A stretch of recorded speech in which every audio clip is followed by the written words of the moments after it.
the last whisper of the cosmos, the melody of the Southern Observatory. Good evening, wandering souls, and welcome to this sanctuary of memory. Have you ever felt the vibration of an absence, the sound something leaves behind when it departs? What melody does time compose when there is no one left to hear it? Tonight, on the Corner of Lost Stories, I will take you to the peak of a mountain forgotten by man, but not by the wind. There stands the skeleton of an observatory, a stone eye that no longer gazes at the stars. And within it dwells something unique, the last echo of a world that no longer exists. It was a consciousness made of sound, born from the last word of love spoken within those walls. It remembered no name, only an essence, the vibration of happiness, the murmur of discovery.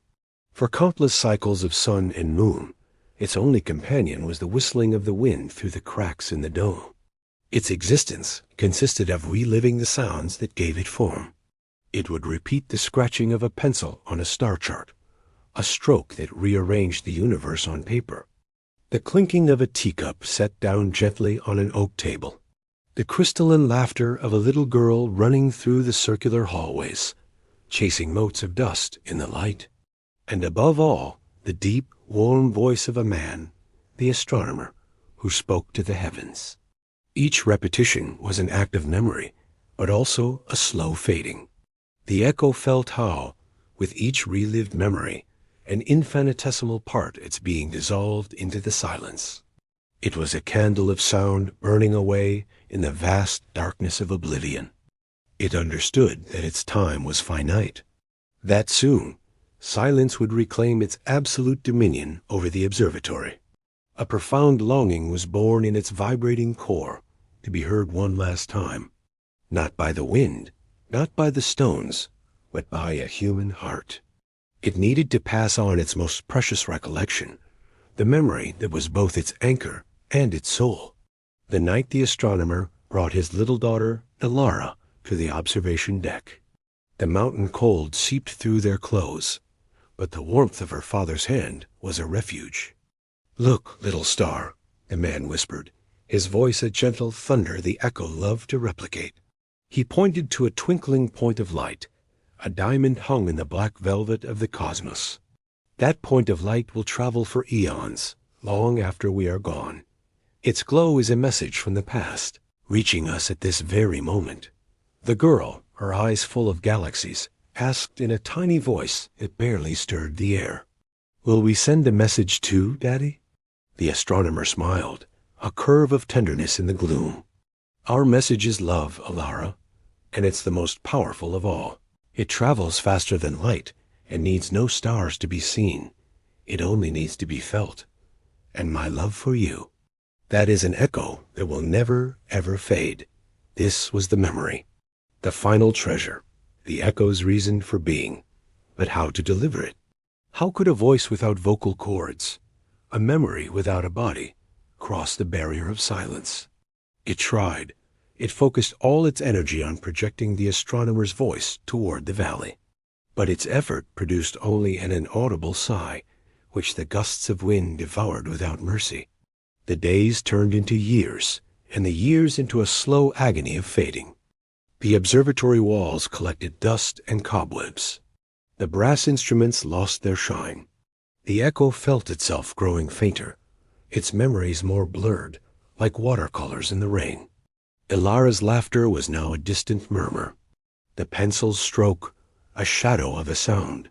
Fear, a cold and unfamiliar sensation, began to settle into its being. Would it disappear without anyone ever knowing of the immense love that once filled this place?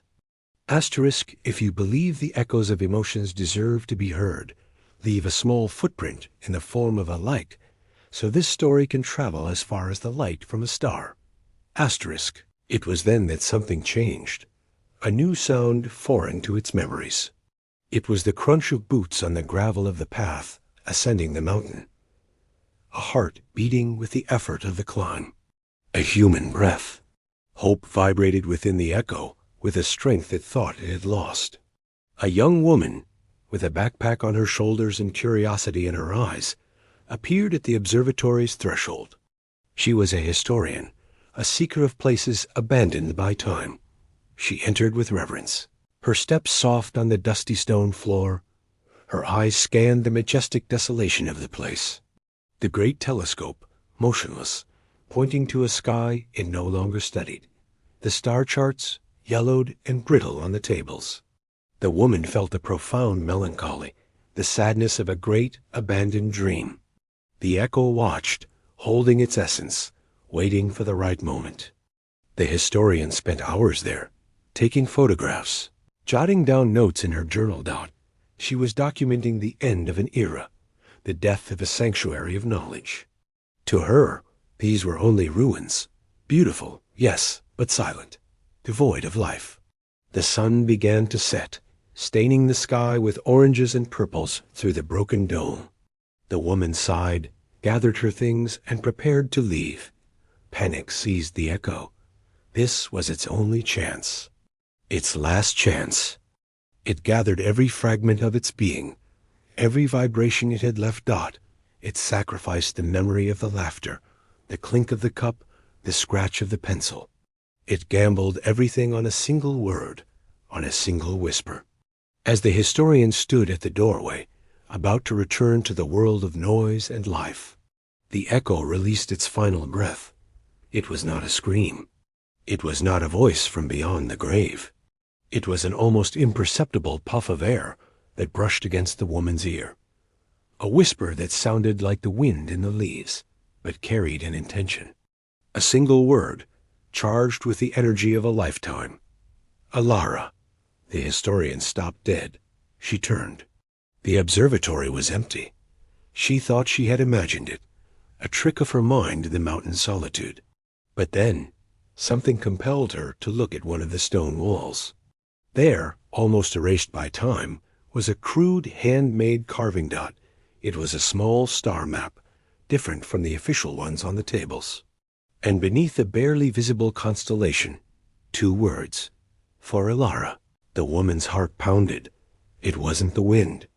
It wasn't her imagination. She felt a connection, an understanding that transcended logic and history. She felt the presence of an immense love, a feeling so powerful it had stained the very stones. She stood there, motionless, as the last light of day faded away. The observatory was now completely silent, a new, absolute silence. The echo was gone. It had dissolved in the act of delivering its message, but this was no longer a silence of absence. It was a silence of peace, of purpose fulfilled. The historian did not leave the observatory that night. She lit a small lantern and began to search, driven by that whisper. She found the astronomer's personal journal, hidden in a secret compartment of his desk. The pages spoke of his work, of the stars, but above all, of his daughter, Ilara. He wrote of his fear that the universe was a cold, indifferent place, and of how his love for his daughter was proof that it was not. I have carved her name on the wall, read the last entry, so the stars will always know who my eyes belong to. And I have promised her that my love for her will be an echo that will never fade. The woman wept in silence, illuminated by the light of her lantern and the distant stars. The echo was gone, but its story had just been born. The historian didn't publish a simple article about some ruins. She wrote the story of the Southern Observatory and a father's eternal love, the story of a man who whispered his daughter's name to the stars. The place ceased to be a symbol of abandonment and became a monument to memory.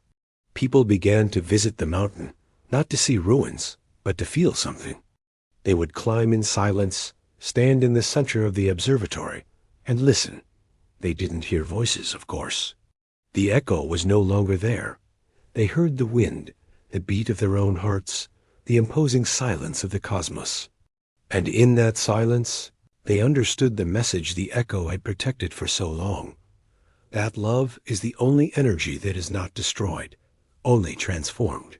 That it leaves an imprint, a vibration, a memory capable of outlasting time and stone. The last whisper had become an immortal legend. The observatory was saved from demolition. It was restored, not as a center for science, but as a refuge for the spirit. A place to remember that, even in the vastness of the universe, the deepest feelings are what truly connect us. The story of Ilara and her father was told to each new visitor, an oral tradition born from a whisper.